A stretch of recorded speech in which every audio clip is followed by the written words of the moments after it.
There's a lot of fuss now because some guys who are perceived, I should say, to be key guys in wrestling are free agents, leaving NXT. Johnny Gargano and Kyle O'Reilly. I mean, what's your level of familiarity like with them, Nate? And what should be the determining factor in a wrestler's free agency? I know guys that took less money to go to AEW rather than stay in WWE, and I get it, but I don't get it. So where do you weigh it?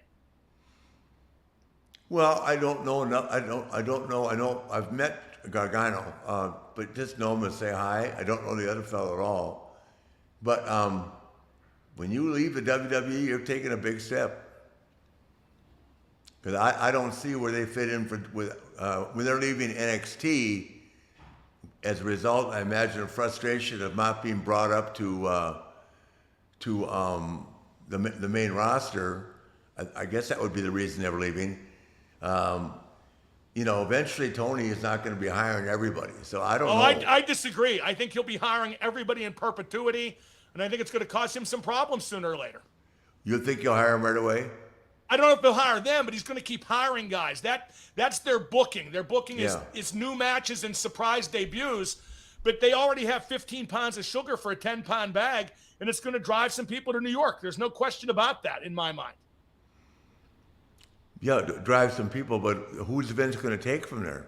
I don't know, but he'll take somebody just for the sake of taking somebody, at least initially. Yeah. But Nate, they're talking about bringing the Briscoes in from Ring of Honor. Now that Ring of Honor's done, they had a confrontation at Ring of Honor's Final Battle pay-per-view. It was FTR showed up and confronted the Briscoes, and they brawled. But Santana and Ortiz are awesome, and they almost never wrestle on TV. Sean Spears, the former Ty Dillinger, never wrestles on TV. Lance Archer, Brian Cage. There's some guys they already have who are great talents that are never on TV anymore. Yeah, I don't have the answer, Mark. I wish I did. Well, I watch the shows because I want to be able to talk about it intelligently with you, but I don't have the answer to those questions. Oh, Nate, I have no desire to talk intelligently, so don't back yourself into a corner like that. No, but I meant I don't.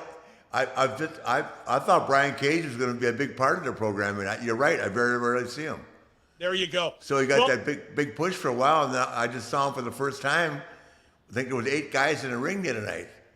Some kind of a tag match, but he was being featured as a single for a while, and then I don't know why he didn't end up.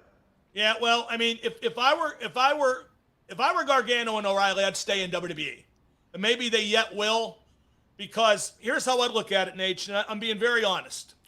I look at NXT 2 hours of TV time, SmackDown 2 hours of TV time, Raw 3 hours of TV time. That's 8 hours of TV time total.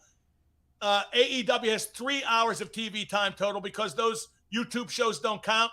I would take my chances if I trusted my talent with the 8 hours of TV time. Yeah, but there again, I don't think Vince is passing out money right now, unless you're a really successful, proven talent, and have done something spectacular on Tony's show or otherwise. I wouldn't advise either company to hire somebody.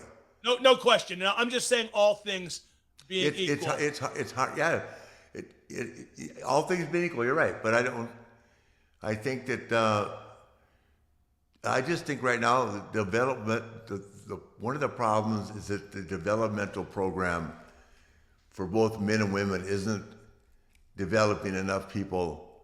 And how long can you keep paying all these kids to train to wrestle? That makes sense? No question. And I don't blame Vince at all for releasing the guys he's released from NXT, because to quote Judge Smales from Caddyshack, the world needs ditch diggers too. Not everybody's going to be good enough to be on big time TV. Exactly. And sometimes you have to find another profession. I know I did. Yeah. So well, it's sports and it's life. There's not always going to be a perfect spot for you to land. And that can be in business, sports, management, whatever. It's only a few of us, and I'm thankfully one of them that found my niche and got to be part of it and still love it 50 years later. Now, Nate, before we wrap this up, because, again, what a great show, and I keep moving my head behind the microphone, I just want to point out, like I did before the show, I'm wearing merchandise today from the greatest sports team in the world, Liverpool Football Club. 19-time champions of England, 6-time champions of Europe. You can take your Michigan. You can take your Tampa Bay Bucks. There's only one Liverpool Football Club. Really?